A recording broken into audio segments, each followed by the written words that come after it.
Hi everyone, मेरा नाम है भगत नेगी। मैं हूं digital transformation manager at Ajmera tyres private limited.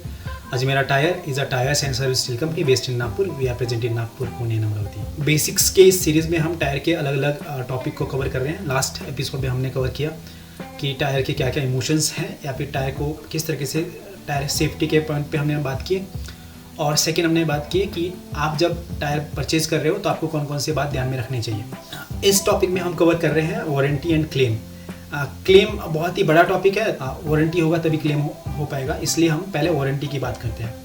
Warranty का सेट पैटर्न है कि जब भी आप टायर डीलर या ऑथोराइज टायर डीलर से टायर परचेज करते हो तो वहाँ पे आपका वारंटी रजिस्ट्रेशन, आपके टायर का वारंटी रजिस्ट्रेशन हो जाता है। वारंटी रजिस्ट्रेशन में आपके 3 डिटेल्स लगते हैं। पहला है आपकी डिटेल, आपका mobile number, name and mobile number.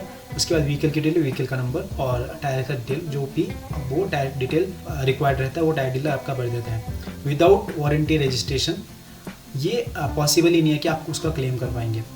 अब वारंटी रजिस्ट्रेशन के टाइम पे ये इंपॉर्टेंट है कि warranty registration for a new tyre वो ऑथोराइज्ड चैनल पार्टनर या ऑथोराइज डीलर से ही होना चाहिए, नहीं तो वो हो ही नहीं पाएगा क्योंकि एक्सेस नहीं है उस चीज़ का किसी को। वारंटी रजिस्ट्रेशन करते वक्त ये कुछ आपके सेगमेंट में वारंटी रजिस्ट्रेशन थोड़ा सा डिले हो सकता है, बट पीसीआर के केस में या फिर टू व्हीलर के केस में warranty registration is mandatory. Warranty के पार्ट्स को, जो बेसिक अंडरस्टैंडिंग ऑफ वारंटी है, मैं आपको 3 पार्ट्स में कवर करूँगा। पहले है people, process and policy. People में क्या है कि आपका टायर ख़राब हुआ, आप चले गए टायर डीलर के पास और उनको गुस्से में या फिर कुछ भी अपशब्द बोल दिया, फिर बहुत सारा इशू क्रिएट हो जाता है। जबकि आपने परचेज़ किया, उस टाइम वारंटी की पॉलिसी आपने पढ़ी नहीं है। एक तो पहली आपकी गलती है। आपकी गलती भी नहीं है क्योंकि 80 to 90% लोग ये है कि जब भी प्रोडक्ट परचेज़ करते हैं वो वारंटी पॉलिसी पढ़ते ही नहीं है या फिर ध्यान नहीं देते अगर कोई बता रहा है तो। सेकेंड ये है कि जो भी सेल्स पर्सन है, या तो वो मैं उसको मिस सेल तो नहीं कहूँगा, बट जब भी वो पॉलिसी बताते हैं, जब आपको टायर बेचा हुआ है और उसकी पॉलिसी बता रहे हैं, तो हो सकता है कि उन्होंने कंप्लीट इन्फॉर्मेशन आपको नहीं दिया है या फिर उन्होंने अज्यूम कर लिया कि तो कंज्यूमर को पता ही होगा। तो यहाँ पे वो गैप आ जाता है। तो पीपल का गैप ये है। तो इम्पॉर्टेंट यहाँ पे बात ये है कि पॉलिसी तो पता ही होनी चाहिए उसके बारे में। अब प्रोसेस क्या है उसका, जब आप टायर क्लेम के लिए इनिशिएट करोगे तो आपको किसी भी ऑथोराइज डीलर के पास जाना चाहिए और ऑथोराइज डीलर के पास जाने के बाद वो डीलर आपका पॉलिसी चेक कर लेगा। ऑनलाइन पॉलिसी पोर्टल में वो चेक कर लेगा कि आपको वारंटी रजिस्टर है कि नहीं। अब यहाँ पे इंपॉर्टेंट बात है, उसने वो पॉलिसी चेक की जो 1 साल पहले 2 साल पहले वारंटी आपने रजिस्टर किया था। अगर वो डिटेल नहीं मिला तो आपका बाय डिफ़ॉल्ट ही रिजेक्ट है। अगर मिला तो वो प्रोसीड करेंगे। प्रोसीड करने के बाद उनका नेक्स्ट स्टेप ये होता है कि आपका टायर का इंस्पेक्शन करेंगे। इंस्पेक्शन वो सेट पैरामीटर होता है, सेट मॉड्यूल होता है जो लाइव मैन्युफैक्चरर के ऐप में अपलोड होता है। जैसे ही वो अपलोड हो जाएगा तो उसके सेट जो टर्न अराउंड टाइम है उसके बेसिस पे आपको जो टायर डीलर को उसका इन्फॉर्मेशन मिल जाएगा कि वो टायर पास है या फिर रिजेक्ट है। अब यहाँ पे ध्यान रखने वाली बात ये है कि जो टायर डीलर है, जो भी चैनल पार्टनर है, he is not the person for a final decision. Final decision manufacturer के थ्रू ही आता है।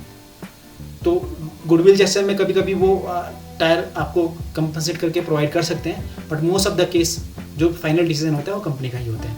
कंपनी मतलब जो मैन्युफैक्चरर है, फॉर एग्जांपल आपका अपोलो, ब्रिस्टोन, गुडियर, सीएट, ये सारी कंपनीज हैं। अब हम पॉलिसी पे आते हैं। पॉलिसी बहुत इंटरेस्टिंग पॉलिसी है। यहाँ पे 2 पॉलिसी है, एक है कंडीशनल पॉलिसी, एक है अनकंडीशनल पॉलिसी।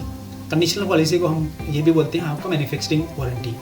मैन्युफैक्चरिंग डिफेक्ट अगर कुछ होता है, अब यहाँ पे बहुत फनी बात ये है कि मैन्युफैक्चरिंग में ऐसा है कि मैं इस तरीके से बताना चाहूँगा मैन्युफैक्चरिंग में कि टायर एक सेफ्टी प्रोडक्ट है, तो उसको मल्टीपल लेयर पे वो चेकिंग होती है। तो 2 लाख 3 लाख के बाद ही कुछ ऐसे प्रोडक्ट होंगे जो माइनर मैन्युफैक्चरिंग डिफेक्ट होंगे और वो अगर मार्केट में आ गया तो कंपनी उसको वापस बुला लेती है। मैन्युफैक्चरिंग के डिफेक्ट होने के चांसेस बहुत ही कम और नेग्लिजिबल होते हैं। अब हम बात करते हैं जो आप लोग बहुत सारा देखते होंगे, वो है unconditional warranty. Unconditional warranty of 5 years, 3 years, 2 years, इस तरीके के कंपनीज आपको अनकंडीशनल वारंटी बताते हैं। अनकंडीशनल वारंटी का एक इंटरेस्टिंग पॉइंट ये है कि इसमें भी बहुत सारे कंडीशंस होते हैं। अब कंडीशन होते हैं तो जो कैलकुलेशन है, जो रूट कैलकुलेशन है, मैं बता दूंगा। टायर क्लेम के लिए गए और वो पॉलिसी अगर आप चेक कर रहे हैं तो उसका प्रो डाटा कैलकुलेशन होता है। प्रो डाटा कैलकुलेशन का मतलब है कि आपने जितने टायर यूज़ किया उतना अमाउंट आपको देना पड़ेगा, और जो रिमेनिंग अमाउंट है वो कंपनी आपको एज ए कंपनसेशन एक नया टायर आपको प्रोवाइड करेगी। फॉर एग्जांपल एक नए टायर में 8 mm का जो ट्रेड होता है, और अगर फॉर एग्जांपल आपने 2 mm यूज़ कर लिया है तो 2 डिवाइडेड बाई 8 मल्टीप्लाई बाई 100 25% होगा। तो फॉर एग्जांपल आपके पास आपने 5000 का एक टायर लिया था, तो 1250 का अमाउंट दे दीजिए और आपको वो टायर नया मिल जाएगा। ये एक सेट पैटर्न है, ये प्रो डाटा कैलकुलेशन है। ये कैलकुलेशन बहुत सारे कंज्यूमर को मालूम ही नहीं होता है, तो या तो वो फ्री क्लेम करेंगे या फिर वो उनको कैलकुलेशन के बारे में मालूम नहीं है। तो ये इंपॉर्टेंट है कि प्रो डाटा कैलकुलेशन, कोई भी टायर आप के लिए आप क्लेम के लिए जाओगे तो प्रो डाटा कैलकुलेशन होता है, जितना आपने यूज़ किया उतना माइनस करके आपको एक नया टायर मिल जाता है। अब मैं पॉलिसी के बारे में बता देता हूँ। इंपॉर्टेंट ये है कि जो वारंटी प्रोवाइड करती है 10 to 50% ट्रेड वियर तक ही वो वारंटी प्रोवाइड करती है, उससे ऊपर गया तो आपका वारंटी एक्सेप्ट नहीं होगा। टायर डैमेज और wear due to vehicle maintenance irregularities, suspension की वजह से या फिर अलाइनमेंट बैलेंसिंग नहीं करवाते हैं, उस वजह से अगर आपका टायर वियर हो जाता है और बहुत ही ज़्यादा वियर हो जाएगा और जो क्लेम की पॉलिसी में नहीं बैठेगा तो आपका टायर रिजेक्ट होने के चांसेस हैं। अगर आप अपने गाड़ी में बहुत ओवरलोड कर रहे हो, का प्रेशर से फट जाता है तो भी वो क्लेम में आपका एक्सेप्ट नहीं होगा।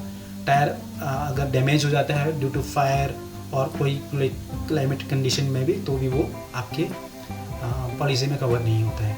और सेकेंड हैंड टायर अगर आप लोग यूज़ करते हो तो उसका तो चांस ही नहीं है, सेकेंड हैंड टायर का तो चांस ही नहीं है। Tyre tube flap purchase from unauthorised से तो अगर आप करोगे तो आप कभी भी वो जो टायर की पॉलिसी है वो कभी पास नहीं होगी, टायर का क्लेम कभी पास नहीं होगा। इंटेंशनली कभी कभी ऐसा, एक एग्जांपल है, कभी कभी ऐसा होता है कि टायर पास करने के लिए कुछ कट मार दिया, तो वो एक तो मशीन आपका आजकल टेक्नोलॉजी हाई हो गया तो मशीन चेक कर लेते हैं और साथ में इंजीनियर चेक कर लेता है। तो आप अगर कुछ भी इंटेंशनली डैमेज करें हो टायर को तो भी वो प्रॉपर नहीं होगा।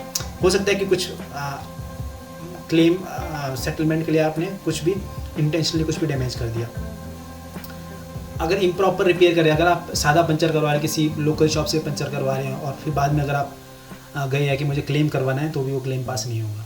जानना चाहेंगे कि आप कौन सा टायर यूज़ करते हैं, कौन सी आपकी प्रेफर्ड चॉइस है टायर की, तो हम उसके बारे में जानना चाहेंगे, आप हमें कमेंट में बता सकते हैं। तो ये थी टायर पॉलिसी के बारे में। फिर मिलेंगे हम नेक्स्ट एपिसोड में क्लेम को लेके और बाकी अलग अलग इम्पॉर्टेंट टायर के एस्पेक्ट को लेके।